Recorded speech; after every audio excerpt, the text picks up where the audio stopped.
Bienvenidos a esta tercera temporada de Asopao el Podcast. Con ustedes tenemos nuevos invitados, nuevos personajes y una balsa de personas que nos van a acompañar en esta tercera temporada para hacer esto, su espacio, nuestro espacio, el espacio. Bienvenidos a un episodio más de Asopao el Podcast. Hoy tenemos un invitado que va a dar gusto que ustedes se lo disfruten porque es una persona que conoce mucho del arte, la cultura y sobre todo de temas que a todos nosotros nos encantan, como es la gastronomía. En esta ocasión contamos con Carlos Quintanar, quien es el presidente, el CEO del proyecto Zona Colonial RD. Un aplauso para Carlos. Gracias. Bienvenido. Les agradezco mucho la invitación. Charito también está con nosotros en el día de hoy. Hello, Charito, chicos. que es una de nuestros ejes principales de este podcast. Carlos, cuéntanos, ¿qué es Zona Colonial RD? Bueno, es un proyecto que yo comencé hace 10 años, en el cual dentro de las cosas que manejamos, hablamos sobre las actividades culturales y también de los diferentes negocios que hay dentro de la zona colonial. Además de eso, destacamos fotografías de la gente que les gusta mostrar las diferentes cosas que hay en la zona colonial. Y aparte de eso, también nosotros realizamos tours guiados una vez al mes, que los denominamos como InstaWalk.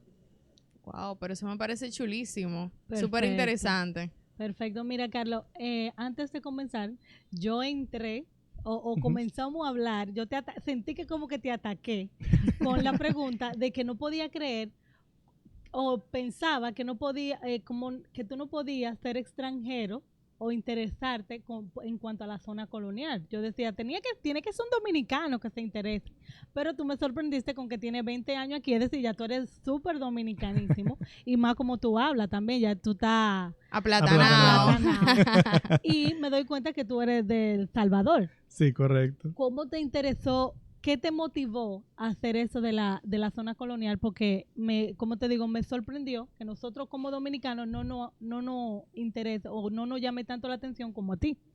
Bueno, en ese caso, viviendo yo en la zona colonial, que yo viví durante 8 años, me di cuenta de que en ese momento lo que había eran negocios que solo mostraban los bares, restaurantes y hoteles, y que yo te digo, no es que no sean importantes, pero la zona colonial es tan diversa y hay tantos negocios distintos que mostrar, y ese fue como lo primero que me despertó la curiosidad, que yo dije que no había nadie que hiciera eso y yo quise hacerlo. Y pues de esa manera es que empecé a trabajar con esa parte. Tú sabes de que uno se propone algo, pero en el camino la misma gente te van como orientando hacia dónde tú dirigirte. Entonces muchas de las cosas que hacemos actualmente, como por ejemplo en el caso de las actividades, no te imaginas la cantidad de gente que preguntan constantemente ese tipo de cosas. Así como por ejemplo los bazares que suceden aquí. Actividades que a la gente le gustan mucho son la noche larga de los museos. O por ejemplo esta semana estuvo el buque Américo Vespucio de Italia. Ayer fue, perdón, el sábado fue que se fue, y toda la gente preguntando. O sea, hay cosas que mueven más a la gente a ver la zona. Siendo tú extranjero, tuviste que, supongo, tirar páginas para la izquierda y aprender muchísimo de lo que es nuestra historia, cultura, gastronomía. Que todo, o sea, la zona colonial es el inicio de todo en nuestro país y en América. Entonces, Sí. ¿cómo fue ese proceso para que tú decidiste, bueno, sí, hay una falta real, pero yo tengo que educarme? ¿Cómo comenzó eso?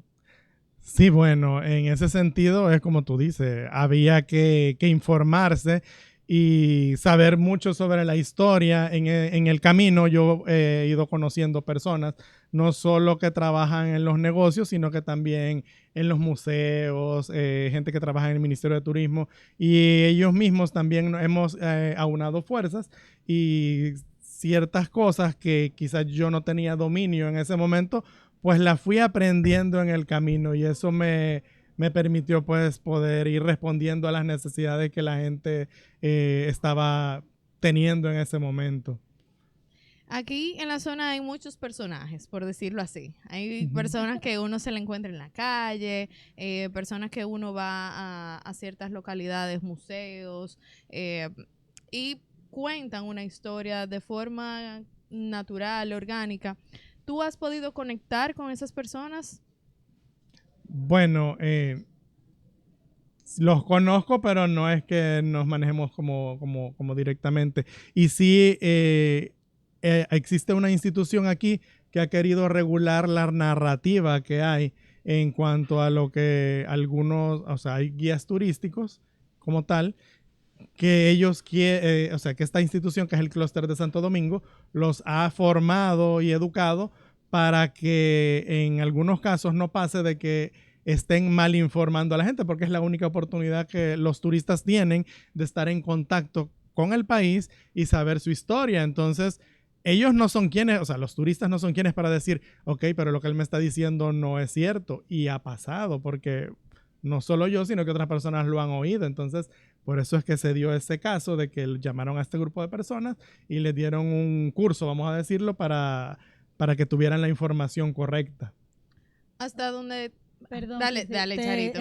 Te iba a preguntar también, que estábamos hablando de una aplicación, que no sería, como tú me comentaste, no una aplicación, sino sí, es una página web. Cuéntanos de esa página. Sí, ok. Eso se llama Audioguía.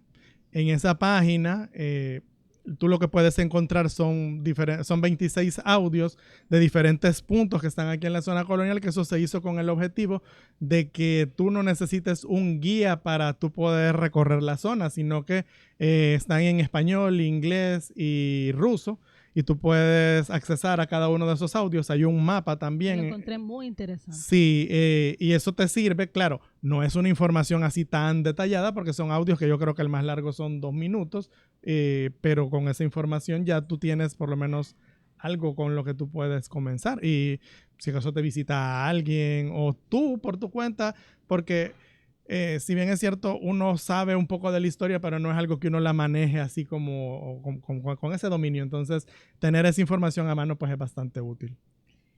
Mira, la zona colonial ha tenido unos avances significativos en los últimos tiempos. Tengo de conocimiento directo que Rosana Rivera, quien es la directora turística de la zona colonial, sobre la sombrilla del Ministerio de Turismo, está haciendo unos aportes bastante importantes en la zona. ¿Cómo ha sido ese apoyo que te ha dado quizás el Ministerio de Turismo para que tu proyecto esté al nivel que está, de un punto que la gente busca Zona Colonial RD para tener nociones de actividades, de información general sobre la zona? Ok, bueno, en ese caso yo siempre he tenido acercamiento, incluso conozco a personas que trabajan dentro de la oficina de...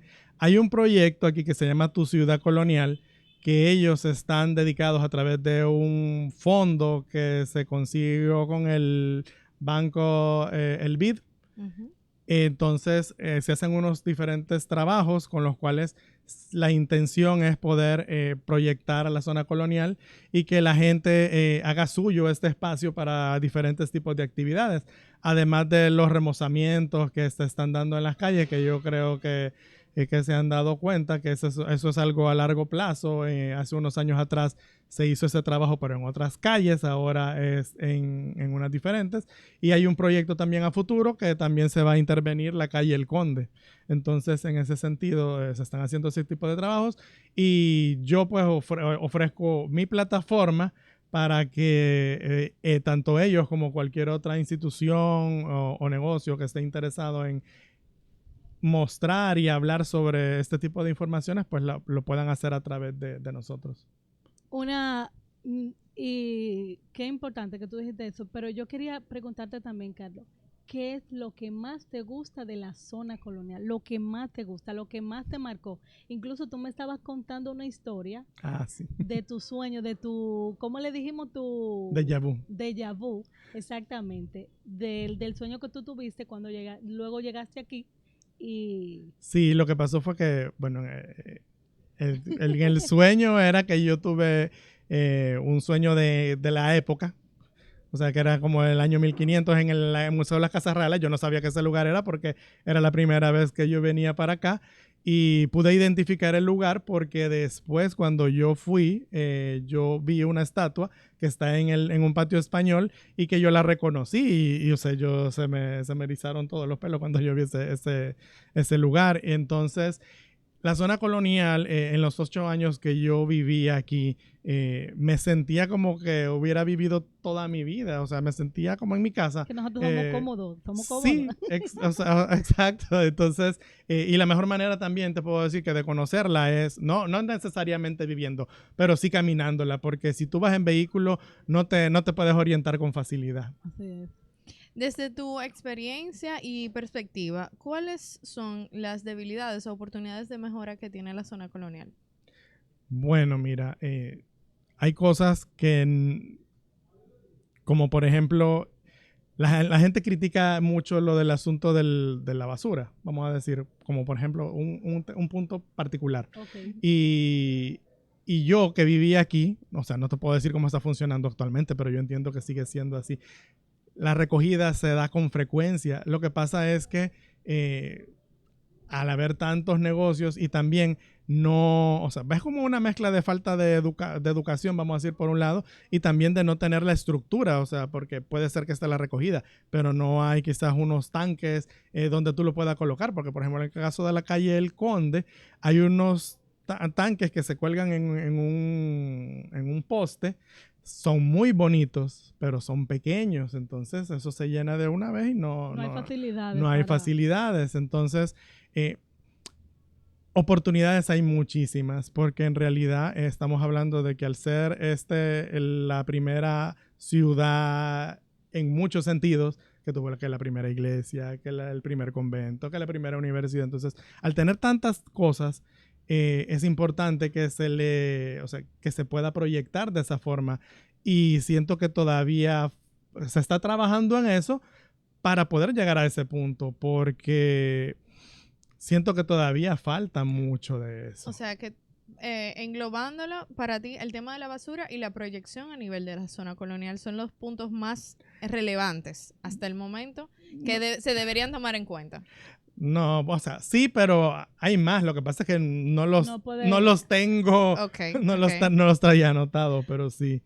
Sí, esos son importantes. Y el hecho de tomar en cuenta a los diferentes públicos, porque aquí se da, por ejemplo, otro tema importante es el asunto del parqueo, que hay pocos parqueos, las calles son estrechas y es un tema que no te voy a decir que ahora que yo estoy mencionándolo, es un tema que se viene tratando de muchísimos años atrás y se han presentado diferentes soluciones, pero no se termina de concretar porque hay varios públicos que se ven afectados. Por ejemplo, uno, los residentes, otro, los negocios, otro, los visitantes y otro, los turistas, que son gente que no viven y que vienen. Hablando desde ese punto, ¿se puede vivir en la zona colonial?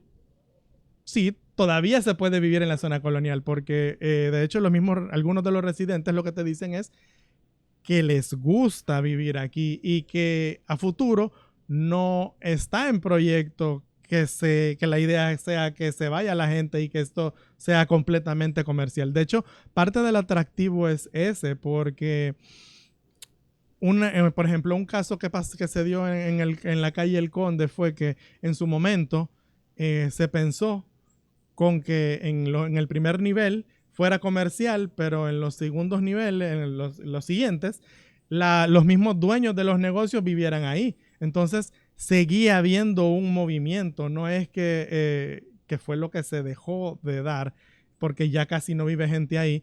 Entonces el lugar estaba oscuro, vacío y hasta peligroso, por el mismo hecho de que desde que cierran todos los negocios ya tú no te sientes seguro. Bueno. Y en cuanto a la historia y el desarrollo de la cultura, cuando tú tienes esos grupos de tus tours que haces, que ahora queremos hablar también de esa partecita que es sumamente importante, sí. ¿Qué es lo que más ves en esos grupos o en esas actividades personalizadas que trabajas? ¿Dónde está la mayor necesidad de la gente? El interés. ¿Cómo ves que se desarrollan esos tours? Sí, bueno, mira, por lo general son culturales. ¿Hay dominicanos o extranjeros solamente? Mira, son bienvenidos todos, pero en su mayoría son dominicanos. O sea, el público al que nosotros no es que nos enfoquemos, sino que es el que está cautivo, vamos a decir, tanto en la cuenta como en los recorridos, son público local. Y que yo me lleno como de alegría el hecho de ver que hay personas que están interesadas en este tipo de cosas, o sea, porque le estamos hablando de historia, de cultura, de arte, y tenemos un público cautivo. O sea, hay personas que si pueden vienen a todos y me da mucha alegría ver eso, porque tú dices, existen personas que sí les gusta esto, que sí están interesadas y que están dispuestas a pagar, porque por un lado nos han inculcado el hecho de que todo tiene que ser gratuito, como por ejemplo en el caso de la Noche Larga de los Museos, que hay gente que dice, bueno, yo no voy a, o sea, yo solo voy allá en la Noche Larga de los Museos porque tengo que aprovechar porque son gratis. Puedo entrar gratis. Exacto. Pero que de hecho hablando con algunos de los directores de los museos estábamos viendo de qué manera se pueden crear otro tipo de actividades que no necesariamente tengan que ser durante la Noche Larga de los Museos, y a lo mejor no sea solo para todo el público, sino que tú te inventas una fecha de que, por ejemplo, el Día de la Salud Mental y a las personas que te muestren una hoja que les han indicado algún tipo de tratamiento o algo que tengan acceso a poder entrar al museo gratis ese día, Sí, una cosa por el estilo. Muy buenísimo. Me parece súper interesante esa iniciativa, específicamente porque ahora mismo la salud mental es algo que lamentablemente lo tenemos en una posición que debería tener mayor importancia, sobre todo en este país. De acuerdo. Pero enfocado específicamente en el tema de los tours, sí. ¿Tienen un costo? ¿Cómo se gestiona ese tour? ¿Yo puedo tener un tour personalizado o es un tour grupal? Y a partir también desde esa perspectiva, ¿por qué la zona colonial no tiene una estructura de que esa misma Noche Larga de los Museos se haga más recurrente? Desde tu punto. Bueno, son varias cosas. Comenzando por los tours. Sí, exacto. En el caso de los tours, hay de los dos tipos.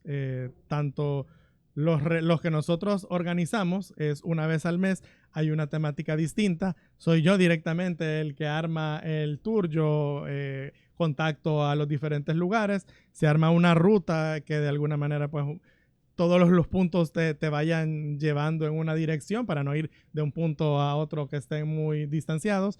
Y tienen un costo que puede oscilar hasta el momento entre unos 500 y 1,000 pesos, dependiendo de lo que le incluya, que entre las cosas que incluimos, a veces traemos un invitado especial, que es una persona que tiene un dominio sobre un tema específico. Por ejemplo, el año pasado nosotros hicimos uno de la calle El Conde con una arquitecta, que ya tenía dominio no solo de la arquitectura, sino que también de la historia, y te iba hablando de cómo fue evolucionando la calle El Conde, de que la parte más antigua es desde el Parque Colón a la parte más moderna, que es lo que se acerca más al Parque Independencia. Entonces tenemos esa parte de que esos tours que nosotros los ofrecemos de manera, o sea, mensual, lo publicamos. Y el otro es que nosotros ofrecemos el servicio de tours personalizados al punto de que todo lo que tú quieras que nosotros te podamos armar, organizar o qué lugares ponerte, respondemos a cualquier tipo de necesidad y en función de eso es el costo también. Vi que ustedes le facilitan también a los estudiantes para colegios, para venir a ver películas en 4D. Ah, sí, el cine, el Colonial Gate Cinema 4D tiene unos paquetes para estudiantes. Entonces nosotros, a través de nosotros, le ofrecemos este tipo de servicios. Y ya para cerrar, esa preguntita que te hacía hace unos minutos, ¿qué tú consideras que le hace falta a la zona colonial para que ese sistema de la Noche Larga de los Museos sea más recurrente? Bueno, mira, ha pasado de que esa actividad en particular se ha manejado todo el tiempo a través del Ministerio de Cultura. Entonces, a medida que va cambiando de ministro, ese tipo de actividad se modifica. Yo recuerdo que hubo un tiempo y a lo mejor mucha gente se le quedó grabado eso en la cabeza, y es que se hacía con el cambio de la estación. Entonces, ya uno se quedaba seteado con que, no, porque entonces por lo menos hay 4 al año. Pero ya eso se cambió y ahora mismo solo se da una vez al año o 2. y entiendo de que es algo que la institución, bueno, o sea, ojalá nos Debería escuchen. desarrollar, claro. Exacto. El tema de la solo tiren continuidad más de a eso. Estado, que lamentablemente en este país no es tan... no se adueñan los gobiernos de eso. Pero Sí. cerrando contigo, tengo que decirte que ha sido una conversación bastante enriquecedora, ya que tú tienes un manejo palpable de todos los temas acerca de la zona colonial, y me gustaría que desde tu perspectiva le dieras una invitación especial a todos nuestros seguidores a que vengan a conocer la zona colonial, a que no solamente el tema de la chulería, de la comida, del bar, De las facilidades de los museos, de la noche de los Ajá. museos. exactamente, solamente. sino que también vengan de forma natural, orgánica, a conocer Claro. y a ser parte de esos tours que tú también organizas. Sí, definitivamente que aquí suceden tantas actividades que realmente hasta a mí se me hace difícil yo estar al tanto de todas ellas. Entonces, hay tantos, o sea, cada una de las personas tienen diferentes intereses y entonces en función de eso es que tú vas buscando qué tipo de actividades te pueden llamar la atención. Y yo entiendo de que hay para todo tipo de público, porque es que solo empezando, por ejemplo, en el caso de los bares, cada uno, hay algunos que están enfocados a que, por ejemplo, hay unos que son bailables, pero hay otros que tienen un tipo de música que no tiene nada que ver con otro. Entonces, es como el saber tú encontrar ese tipo de lugares y cualquier cosa que me quieran preguntar, yo estoy en la mejor disposición en el DM de Instagram, o sea, cualquier cosa, yo estoy a la Zona orden. Colonial RD. RD. Sí. Ya saben, a todos nuestros seguidores, muchísimas gracias por estar al pendiente y presente en este episodio con Carlos Quintanar, quien es el CEO presidente de Zona Colonial RD. Y recuerden que este próximo miércoles 18 de octubre tenemos el Asopao Wine, así que estén atentos a todas nuestras redes sociales para que puedan participar junto a nosotros. Les mandamos un fuerte abrazo y lo queremos muchísimo, y síganos siempre, estén atentos a cada uno de nuestros episodios. Venimos con más.